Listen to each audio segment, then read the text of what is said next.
지난 시간에 이 본문을 끝내려고 했는데 시간상 그럴 수 없어서 한 시간 더 하게 되었습니다. 지금 여러분들이 그 뜻을 이해를 잘 하셨는지는 이제 모르겠는데, 지금 본문 말씀에 한 사람의 죄 등을 비롯해 가지고 한 사람 이런 단어가 무려 11번이나 나오거든요. 그래서 한 사람이라는 얘기가 굉장히 강조되는데, 아담 한 사람으로 말미암아 모두가 죄인이 되었다. 예수 그리스도 한 사람으로 말미암아 그를 믿으면 모두가 죄에서 노임을 받고 씻김을 받는다. 그래서 한 사람이 굉장히 좀 강조되는 그런 말씀을 우리가 함께 나누고 있습니다. 동양적 사고로는 잘 안 맞는 말이고, 더구나 요즘처럼 개인화된 이 개인화가 아주 극단적이에요. 우리나라에서 개인화는 너무 심합니다. 극단적이에요. 어느 정도는 우리가 이해할 수 있는데, 지금 우리나라에서 진행되고 있는 개인화는 아주 극단적입니다.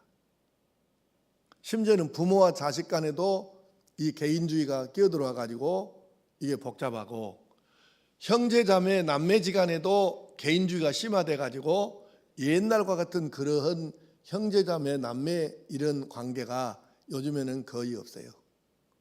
이 극단적인 개인주의가 좀 심화되어 있는 거죠. 이게 아주 이건 잘못된 거예요. 근데 이런 사회에서 아담이 지은 죄고 나가 무슨 관계가 있냐, 이렇게 사람들이 생각을 안 할 수가 없다 그 말이에요. 요즘 젊은이들에게 이 성경을, 지금 우리가 읽은 로마서 5장의 이 말씀을 젊은이들에게 이해시키기가 사실은 쉽지 않아요. 우리 청년들이 오늘 찬양을 했는데, 이 사람들에게 이제 이 사람들은 그래도 교회 나오면서 어느 정도 마음들이 좀 이게 좀 변화가 됐으니까 이제 이 말씀을 그대로 이해할 수는 있겠는데, 일반적으로 세상의 다른 젊은이들, 교회 안 다니는 젊은이들에게 아담의 죄가 내게도 영향을 끼친다 그러면 말도 아닌 소리 하고 있다고 당장에 그렇게 생각하죠. 이 개인주의가 이렇게 심화된, 그 극단적으로 심화된 상태에서 그 말이 이해가 되겠습니까? 안 된다는 얘기죠. 그래서 지금 지난 시간에 이 부분을 좀 길게 설명하다가 실은 설교가 너무 늦게 시작해 갖고 못 끝나긴 했는데, 하여간 이 부분은 여러분들 이해를 잘 하셔야 돼요. 구약 성경의 밑바닥에 깔려 있는, 그리고 로마서 밑바닥에 깔려 있는 이 사상이 이스라엘 사람들의 세계관이고 신앙관인데, 그래서 이스라엘 사람들에게 뭐라고 그랬어요? 한 사람 한 사람의 많은 사람이 모여서 이스라엘 민족이 되거나 나라가 된 게 아니고, 이스라엘 민족이나 이스라엘 나라 중에 일부분으로 개인이 존재하는 것뿐이에요. 그러니까 오늘날도 마찬가지예요. 내가 며칠 전에 인터넷으로 뉴스를 검색하다가 눈에 팍 들어오는 게 있어서 찍어서 읽어봤더니, 24살인가?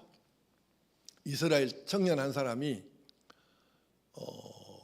자기는 우리 한국식으로 말하면 예비군이에요. 그러니까 이번에 지금 이스라엘과 팔레스타인 전쟁에 의무적으로 갈 필요는 없어요. 그런데 자원해서 본인이 간 거예요. 자원해서 이제 참전을 했어요. 그러면서 참전하러 가면서 유서 같은 걸 쓰고 간 거예요. 내용은 간단하게 소개하면 이런 뜻이에요. 내가 혹시 하마스하고 전쟁하다가 포로로 잡혀갔다 그러면 나를 위해서 협상하지 말라.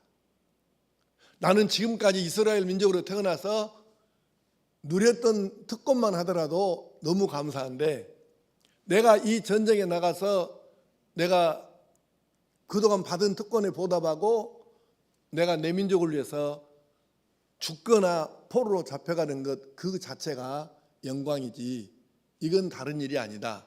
그러니 나를 위해서 포로 교환을 하고 포로 교환 협상을 하고 이런 일은 애당초에 시작도 자체하지 말라. 시작도 하지 말라. 그래서 이 사람의, 근데 불행하게도 이 사람이 죽어버렸네. 하마스하고 전쟁하다가 죽었어. 그 가자지구 북쪽에 그 도시 들어가고 전사했어요. 전사하고 나서 이 유서가 발견이 된 거예요. 그래서 이 유서가 이스라엘 그 언론들에게 많이 보도가 된 모양이에요. 그래서 내가 읽은 그 기사에는 그랬더라고. 온 이스라엘을 울린 편지라고 돼 있더냐, 남자라고 돼 있더냐, 하여튼 그렇게 돼 있더라고요. 그러니까 이 사람들은 한 사람 한 사람이 모여서 민족이 되는 게 아니고 하나님이 택해준 민족 중에 내가 지금 하나로 끼어들어가 있는 거예요. 나는 부분인 거예요. 그러니까 지금 이 이야기가 이해가 될 수도 있고 안 될 수도 있어요. 우리가 그동안에 어떤 개념으로 정리를 내가 하고 살았는지에 따라서 이해가 될 수도 있고 안 될 수도 있는데, 그래서 이 사람은 내가 그동안 이스라엘 민족으로 태어나서 누린 특권이 얼마인데 나 때문에 내가 만약에 포로로 잡혀가면 내가 나를 석방하기 위해서 그러면 하마스를 또 누군가를 석방해 줄 거이고 협상을 해야 될 텐데 애당초에 그런 거 시작 자체를 하지 말라는 거예요. 왜? 그동안 내가 누린 이스라엘 민족으로 태어나서 누린 특권만 해도 영광이었다는 거예요. 여러분 이 개념을 이해하실런가 모르겠어요. 이 사람들이 이것이 지금 요즘의 젊은이들이 이스라엘 사람들이 예전하고 많이 달라요. 내가 과거에 다른 성지순례를 하여튼 내가 가고 싶어서 2번 갔고 그 외에 5번은 어쩔 수 없이 내가 그냥 인솔을 하고 갔는데 총 내가 7번을 이스라엘을 가봤어요. 근데 가는데 궁금한 게 뭐냐면 우리가 알고 있는 그 성경에서 배우는 우리가 또 전통적으로 이스라엘 민족이 생각하는 그런 신앙이 요즘 젊은이들에게도 과연 있겠는가? 이게 너무 궁금한 거예요. 그런데 그래서 이제 가만히 가서 예루살렘을 생각을 해보니까 내가 젊은이들의 모습을 보고 싶은데 어떻게 봐야 되나? 그래서 가이드한테 물어봤어요. 예루살렘에 나이트클럽이 있냐?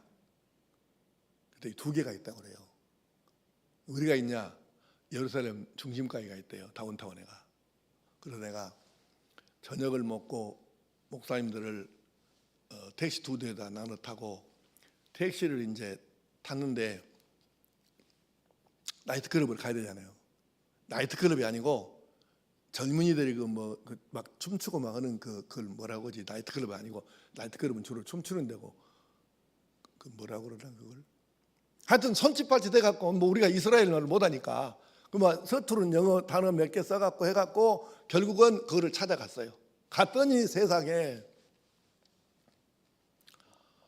우리나라 아이들이 막 그 음악 크게 틀어놓고 막 지축 땅을 흔들리는 저음 막 세게 올려놓고 그렇게 하면서 마시고 춤추고 하는 그거하고 우리나라에서 하는 거하고 이게 전혀 차이가 없는 거예요. 그걸 내가 목사님들하고 같이 눈으로 보고 느낀 게 뭐냐면 요즘 이스라엘 젊은이들이 우리가 성경에서 배우고 전통적으로 이렇게 알아왔던 그런 이스라엘 젊은이들이 아니다. 지금 이 아이들이 중년쯤 되면 이스라엘도 우리가 상상하기 어려운 혁명적인 변화가 올 수밖에 없겠구나. 그것을 20년 한 20년 됐겠네요. 15년에서 20년 그 사이에 그렇게 내가 실제로 가서 체험을 해본 거예요. 그래서 요즘의 이스라엘 아이들은 우리가 아는 그런 애들이 아니에요. 그리고 내가 지난주에도 잠깐 말씀드렸지만 이스라엘 사람들이 예수님을 영접한 퍼센티지가 3%에서 2% 정도 되는데 팔레스타인 사람들, 가자 지구에 사는 팔레스타인 사람들이 예수 믿는 퍼센티지가 더 높아요. 우리 절대 착각하면 안 돼요. 무조건 이스라엘은 우리 편이고 팔레스타인은 전부 나쁜 놈들이고 뭐 마귀 세력이고 악의 어쩌고 이거 그 착각 속에서 벗어나야 됩니다. 팔레스타인도 하나님 편에서 보실 때는 똑같이 구원받아야 될 대상이고 오히려 이스라엘 사람들의 프로테이지보다 퍼센티지가 팔레스타인 사람들이 예수 믿는 사람 수가 더 높다니까요. 이걸 놓치면 안 돼요. 그러니까 우리가 중요한 건 뭐냐면 이스라엘 민족은 어쨌든 지금 성경을 이해하려면 지금 말고 우리가 전통적으로 이스라엘 사람들이 지켜왔던 그 의식이 뭐냐면 사상, 이념, 신앙 이게 뭐냐면 우리는 나 한 사람 한 사람은 이스라엘 전체의 극히 작은 일부분에 불과하다. 나라는 사람들 이런 사람들이 모여서 형성된 민족이 아니라는 거예요.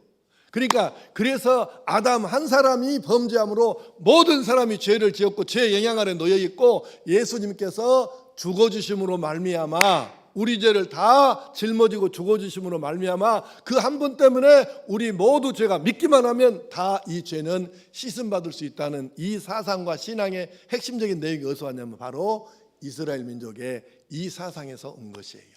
그러니까 이것을 우리가 이해를 못하면 왜 아담이 나하고 뭔 관계가 있냐고요, 이렇게 질문할 수밖에 없는 것이고, 예수님이 십자가에 죽은 것이 나하고 뭔 상관이 있냐고요, 이렇게 말할 수밖에 없다 그 말이에요.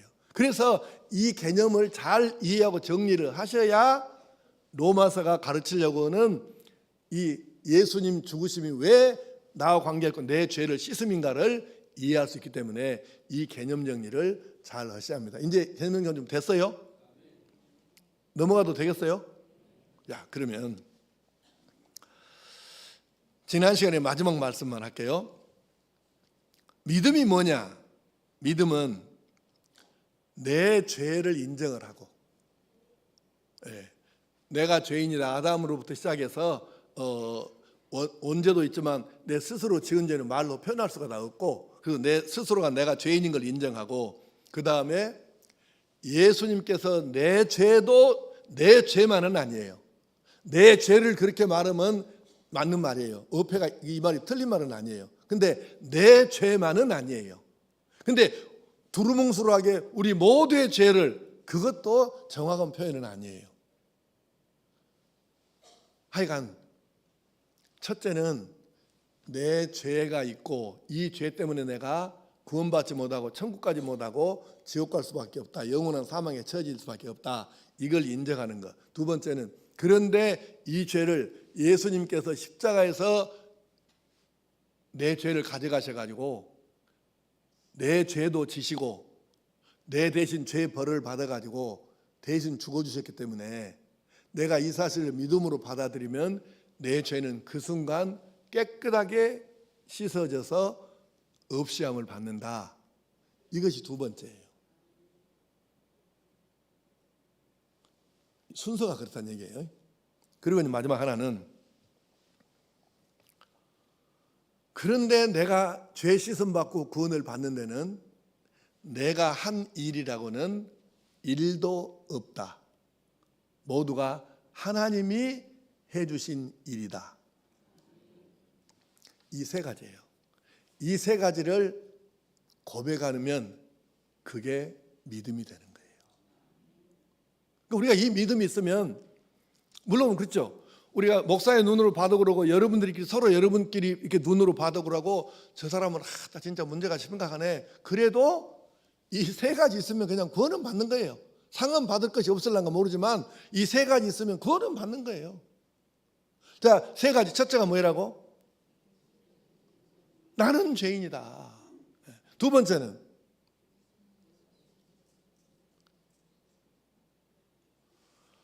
그렇게 죽기 살기로 설명을 해도, 자, 두 번째가 뭐라고?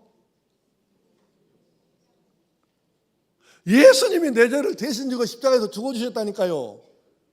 두 번째가 뭐라고요? 그것을 믿는 거예요. 그러고 이제 세 번째가 뭐라고? 내가 구원받는데 내가 한 일이 일도 없다. 그러니까 그래서 그걸 뭐라고 한다? 은혜라고 하는 거지, 은혜.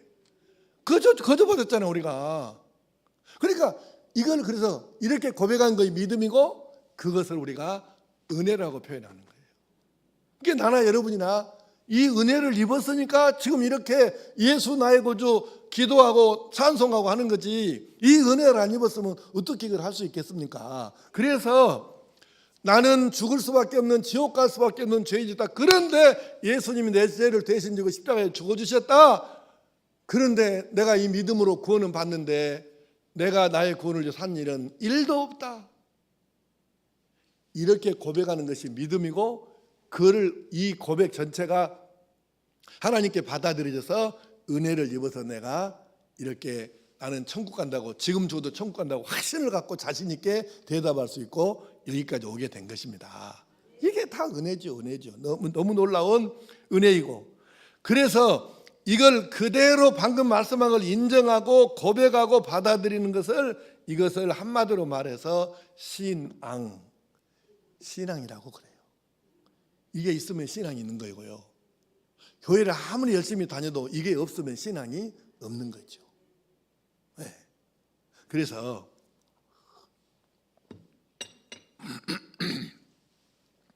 어렵게 이렇게 설명할 것이 없고, 방금 이렇게 지금 여러분에게 말씀 함께 나눈 대로 이대로 우리가 진행하고 믿고 사람들에게 전혀 부끄럽게 생각하지 않고 자랑스럽게 생각하고 신앙을 고백하는 거죠. 누구를 만나든지 간에 이걸 숨기려고 하는 것이 아니라, 나는 죽을 수밖에 없는 죄인이 있는데요, 예수님이 나를 위해 죽으셨잖아요.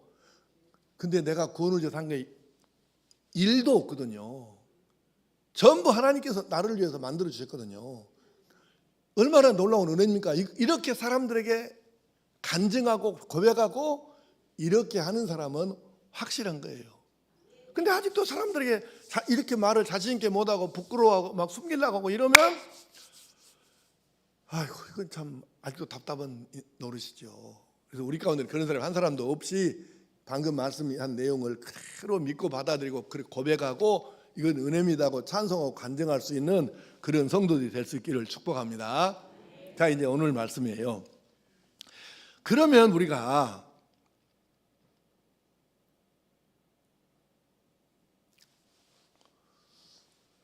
이제 하나 여러분에게 테스트로 한번 물어볼게요.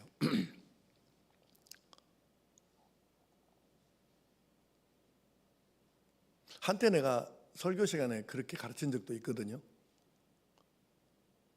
다 용서받았는데 무엇이 죄인이냐, 그냥 이제 죄인이라고 하지 말라, 그렇게 내가 설교한 적도 실제로 있어요.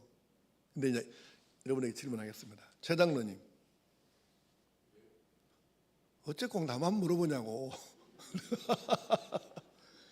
최 장로님은 지금 죄인이 아니에요? 왜 죄인이에요? 죄를 지어서 죄인이 아니에요? 그럼 어째서 죄인이요?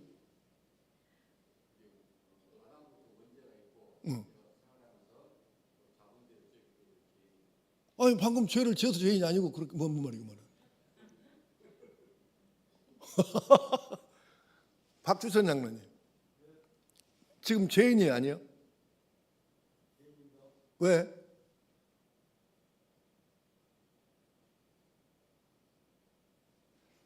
선우현 장로님, 뭐?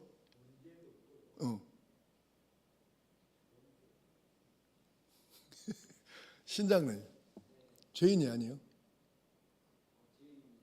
왜요?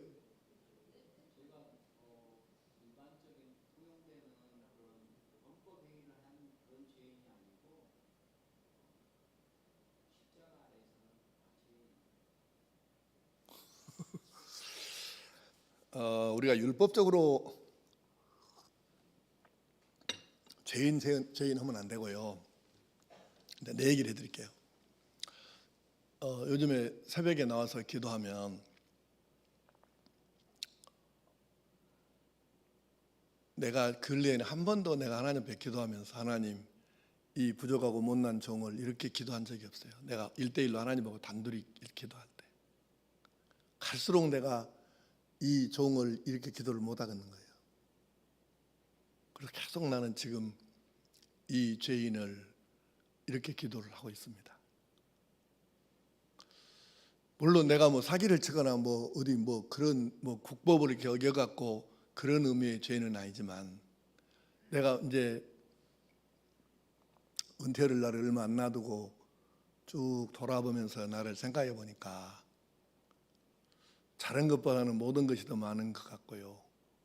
지금도 내가 하나님 뜻대로 설교는 잘하든 못하든 설교는 하는데, 내가 가르친 대로 100% 살지도 못하면서 이렇게 하는 것도, 이것도 죄인이고, 그래서 내가 근래에는 한 번도 내가 하나님 앞에 이 못난 종을 이렇게 기도를 못 해봤어요. 계속 내가 이 죄인을, 이 추악한 죄인을 그렇게 기도하지, 이 종이란 말을 내가 요즘에 근래에 한 번도 해본 적이 없어요.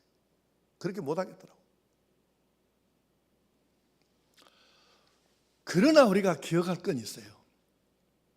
그게 뭐냐면, 그래서 어떤 사람은 이 죄인이란 말을 사용하기도 곤란하고 양심상 안 사용해도 곤란하고 그러니까 이런 말을 또 만들어 쓰는 사람들도 있어요.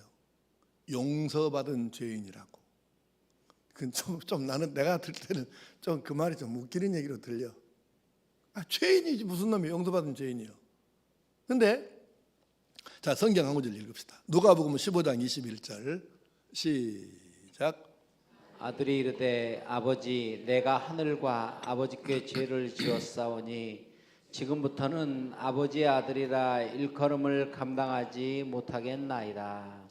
아멘. 아멘. 이 탕자가 둘째 아들이 이제 깨닫고 아버지 앞에 왔어요. 양심상 도저히 아버지라고 못 하겠는 거예요. 그러고 그래도 이제 만나가지고 아버지, 제가 지금부터는 아버지의 아들이라고 하는 것을 도저히 감당을 못 하겠으니 저를 품꾼의 하나로 여겨주시고 그렇게 대우해 주십시오. 이랬어요. 방금 그 말이에요. 지금부터는 아버지, 내가 하늘과 아버지께 죄를 지었사오니 지금부터는 아버지의 아들이라 일컬음을 감당하지 못하겠나이다. 도저히 자기가 아무리 생각해봐도 이제는 하나님과 아버지 앞에 죄를 지었으니 내가 도저히 감당을 못해야 되지, 양심상. 그래서 이제 나는 아들이라고 하지 마시고 품꾼 종놈 하나로 여겨주세요. 근데 아버지가 뭐라 하셨어요? 인자 철 들었구나. 그래야지 당연히 그래야지 이놈아. 그렇게 하셨잖아요. 아니 아버지가 뭐라 했냐고요. 아버지가 그랬잖아요. 이 둘째 아들이 와서 그렇게 이야기 도저히 감당 못했다고 하니까 아버지가 이놈 인자 철 들었구나. 그래 당연히 그래야지 이놈아. 그렇게 하셨잖아요. 그럼 뭐 처음부터 아니라고 해야지 가만히 있냐고.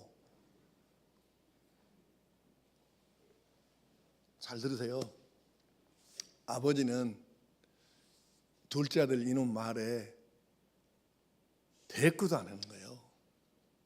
그러고 종들을 불러다가 얼른 이놈 목욕시키고 반지 끼우고 좋은 옷 입히고 잔치하고. 아버지는 결코 그렇게 생각을 안 해요. 돌아와 준 것만도 아버지는 감사한 거예요. 이놈이 내 아들 둘째 아들 이놈이 와준 것만도 감사해서 그렇게 한 거예요. 자, 우리가 이 두 가지로 구분해서 생각합시다. 첫째는 우리가 예수님을 영접한 다음에 한두 가지 죄를 더 지은다 그래가지고 아들이나 딸의 자격이 없어지는 건 아니에요. 그러니까 이 부분을 우리가 절대 오해하거나 착각하면 안 돼요. 일부 이단에서 말하는 것처럼 한 번 구원받았으면 그걸로 끝나니까 예수 믿은 다음에는 죄를 아무리 다른 죄를 많이 지어도 전혀 문제가 없다. 이미 아들인데 다 했는데 뭔 다른 게 필요했겠냐. 그 자체도 이단이기 때문에 그것도 말이 안 되는 소리지만, 그래서 내가 예수를 떠나지 않는 한 구원의 변화는 없다. 이건 맞아요. 맞는데 두 번째, 그러니까 하나님이 당장에 벼락을 내리시지도 않고 내가 죄를 계속 지어도 혼을 내지도 않고 그냥 망하지도 않고 교통사고도 안 나고 부도도 안 나고 사니까 괜찮을 것으로 생각하고 계속해서 별로 죄에 대한 통증과 아픔과 이런 것 없이 죄를 계속 짓고 사는 것, 이것은 더 큰 문제가 되는 거예요. 이 두 가지를 구분해서 우리가 생각해야 돼요. 그러니까 우리가 내가 예수 영접한 다음에 죄 한두 가지 더 지은다 해서 아들 자격 박탈, 딸 자격 박탈 이런 건 아니에요. 맞아요. 그러나 물론 예수 신앙을 포기하고 배교하고 떠나가면 그 이상 더 할 말이 없으니까 그야 당연히 아들, 딸 아닌 것이죠. 그러나 일단 신앙을 버리지 않고 배교하지 않고 예수를 구주로 믿는 믿음은 있는데 아직도 행실을 못 고치고 못 끊고 해서 죄를 몇 가지 더 짓는 것에 대해서 그것 때문에 아들, 딸 자격을 잃는 건 아니에요. 그러나 그렇다고 해서 우리가 마음 놓고 편하게 이게 뻔히 죄인 줄 알면서도 계속해서 죄를 짓고 살면 그것은 심각한 문제예요. 이거는 우리가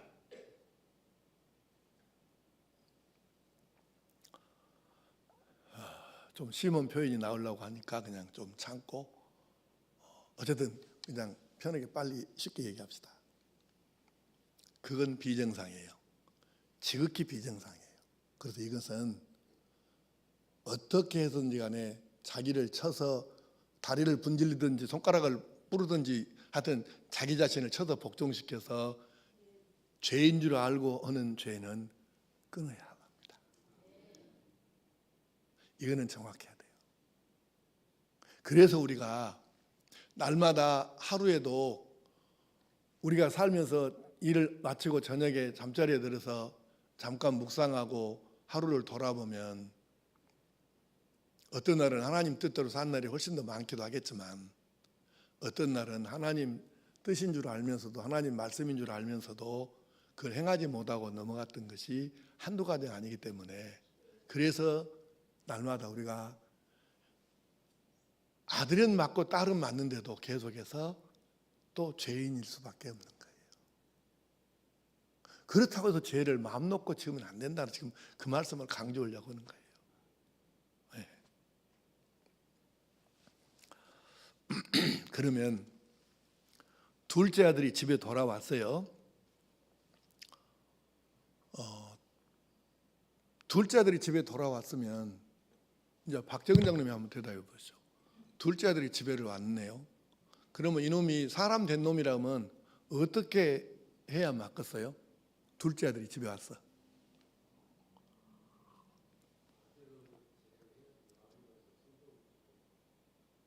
네, 그러니까 이게 정답인데 둘째 아들이 이제 진짜 회개한 것이 맞고 진짜 제대로 살아보겠다 이렇게 마음을 먹은 게 맞다면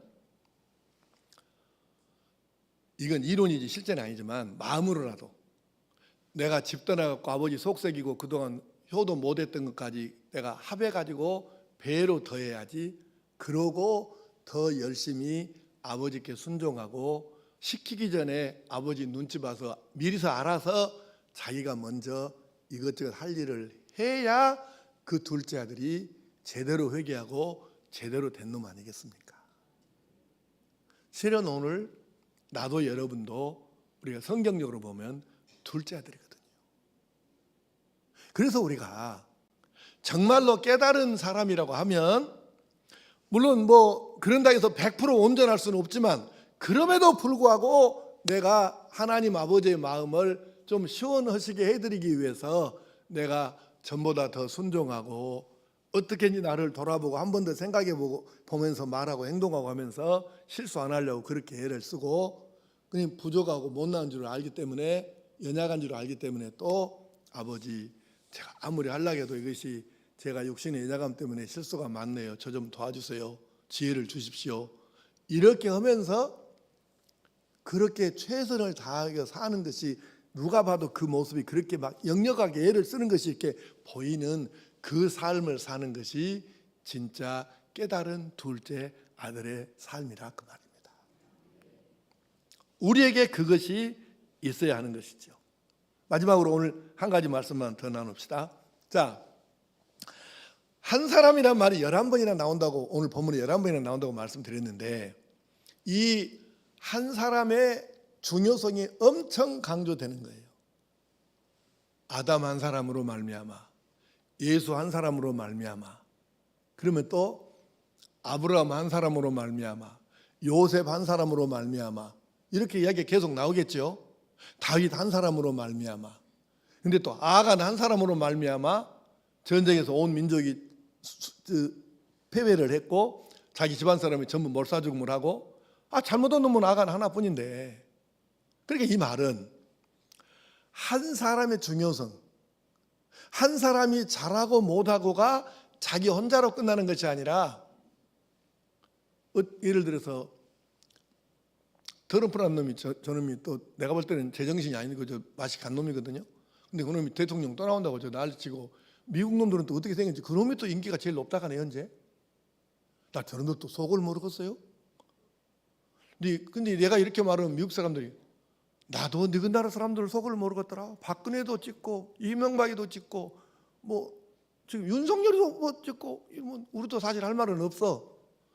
근데 왜 이 말씀을 하냐면, 트럼프가 대통령 되니까 세계가 시끄러. 그래가지고 트럼프가 지금 아프가니스탄 군 철수부터 시작해가지고 얼마나 많은 못된 짓거리를 잘못을 저질렀는지. 그러니까 결국은 자유진영이라고 불리우는 쪽이 이 결속력이 엄청나게 떨어져 버린 거예요. 트럼프 때문에. 그리고 트럼프가 미국 사람들을, 미국은 전통적으로 대통령 선이 지잖아요. 그러면 속으로 좀 얼마나 서운하겠습니까? 그래도 전통적으로 진 사람이 승리한 사람에게 몇 표를 이겼든지 간에 축하합니다. 좋은 대통령 되시기 바랍니다. 이렇게 축복해 주는 게 미국의 전통이에요. 역사 이래로 미국 역사 시작되는 딱 한 놈이 그 짓을 안 하고 고소 계속한 거예요.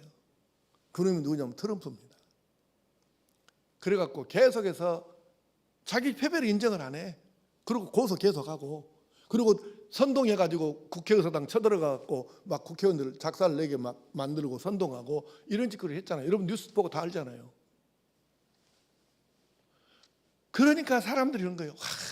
저 새끼 저거 대통령 한 놈 잘못 봐갖고 진짜 미국이 완전히, 그 뒤로 미국이 보수와 진보가 나눠져 가지고 미국이 지금 두 쪽으로 쫙 났습니다. 미국은 앞으로 우리나라처럼 보수와 진보 갈라진 게 합해지기가 전문가들 말이 아마 어려울걸요. 그건 어려울걸요. 왜냐하면은 트럼프 쪽에 줄 서는 사람들이 절대로 합하려고 하네. 이재명이 지금 그 개딸인가 뭔 소딸인가 그것들 뭉쳐갖고 난리굿을 치잖아요. 우리 교회도 아마 개딸에 가입한 사람 몇 명이 있을 거야 아마.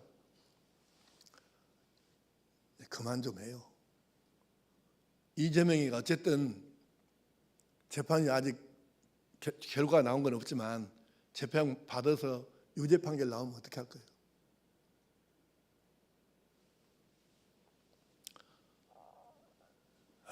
진짜 나는 개딸들이 진짜 이건 더 해도 넘어요.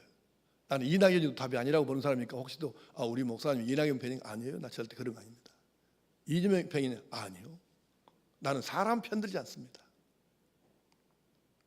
여러분 눈에는 이재명이 지금 팬들에서 하는 개딸들이 정상으로 보입니까? 그건 아니거든. 근데 그 개딸들 같이 트럼프를 죽기 살기로 하는 사람들 때문에 미국이 하나가 안 된다 그 말이에요.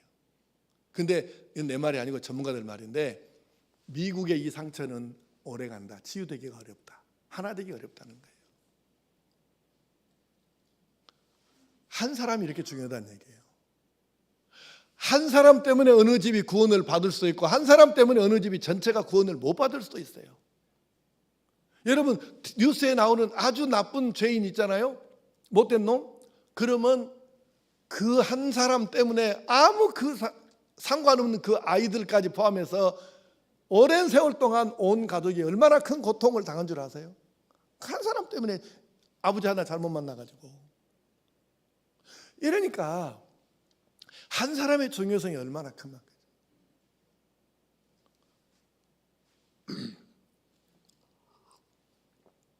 우리 집안 얘기를 하려니까 미안하긴 하지만은, 우리 집에 우리 할머니가 나로 해서 내 할머니가 교회를 처음 나가셨다는데, 그분이 구원의 확신이 있었는지 없었는지를 모르겠어요. 내가 증명할 길이 없어.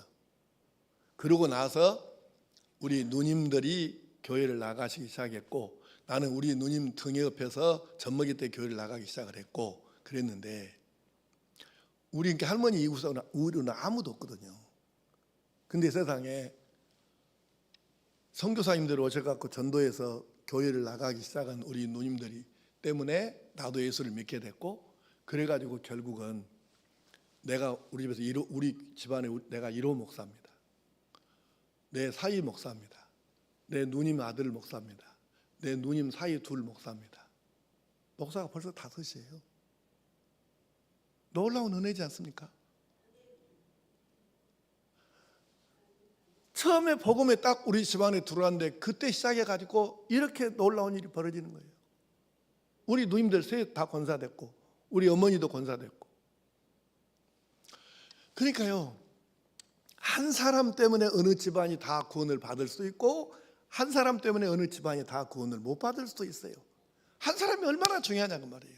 그런데 역할이 아간이라는 사람 때문에 이스라엘 전체가 전쟁에 졌고 그 집안 가족 전체가 이게 다 죽음을 당한 것처럼 내가 우리 집안에서 내가 속한 모임과 단체에서 내가 아담의 역할로서의 지금 역할을 그동안 해왔는가, 예수님의 역할을 내가 해왔는가를 우리가 스스로 돌아볼 필요가 있는 것이죠. 나는 내가 속한 곳에서 한 사람의 역할이 중요한데 아담 역할을 해왔는지 예수님 역할을 해왔는지, 아담 때문에 모두가 죄를 짓게 됐고 예수님 때문에 모두가 죄 용서받을 수 있는 길을 얻게 됐는데 내가 그동안에 한 사람으로서 역할이라면 아담의 역할이었는가, 주로 예수님의 역할이었는가, 이걸 생각하면서 내가 앞으로 어떤 역할을 해야 할 것인가, 이걸 생각하면서 우리 성도들 한 사람 한 사람이 여러분의 집안에서 속한 단체에서 여러분 때문에 구원받고 여러분 때문에 전도가 되고 여러분 때문에 새 희망을 얻을 수 있는 예수님의 역할로서의 한 사람이 될 수 있기를 축복합니다. 특히 우리 오늘 청년들 정말 예수 잘 믿어서 여러분 한 사람 한 사람이 예수님 역할을 잘해가지고 예수님 같은 역할을 해가지고 여러분이 속한 곳에서 가족까지를 포함해서 모두가 구원받는 역사가 있게 되기를 간절히 축복합니다. 기도하십시다. 아버지 하나님, 아담 할아버지 한 분으로 인하여 우리 모두가 죄 아래 있게 되었습니다. 그러나 예수님 한 분의 대속의 죽으심 때문에 우리 모두가 죄 씻음을 받고 구원받아 하늘나라 갈 수 있는 소망을 가지게 되었습니다. 내 죄가 너무 큰데 내 죄를 예수님께서 대신 지시고 십자가에 죽어주셨고 나의 구원을 위해서 내가 한 일이 한 가지도 일도 없는데 나 같은 죄인 살려주신 이 놀라운 은혜, 그래서 이 믿음을 고백하고 이 은혜를 찬송하고 간증할 수 있는 하나님의 사람으로 살게 하여 주시옵소서. 그리고 이제는 내가 어떤 의미의 한 사람이 될 것인가, 아담 같은 역할인가, 예수님 같은 역할인가, 우리 중에 한 사람도 빠짐없이 내가 예수님 같은 역할을 감당해서 내가 속한 가정과 함께 속한 단체 사람들을 구원으로 이끌어낼 수 있는 하나님의 사람으로 살게 하여 주시옵소서. 주 예수님의 이름으로 기도하오며 이제는 우리 구주 예수 그리스도의 크신 은혜와 하나님 아버지의 말로는 다 할 수 없는 사랑하심과 깨우치시고 인도하시고 도우시는 성령님의 역사하심이 이 저녁에도 성전에 나와 하나님 앞에 예배로 영광 돌려드리고 주신 말씀과 은혜를 마음에 새겨 나의 믿음을 모든 사람들 앞에 자랑스럽게 떳떳하게 고백하고 내가 예수님께서 하셨던 것 같은 역할을 잘 감당해서 나 때문에 나의 가족이 내가 함께 있는 모든 곳이 구원에 이르게 하리라 다짐하는 모든 주의 백성들에게 이제로부터 영원토록 함께 하시기를 간절히 축원하옵나이다. 아멘.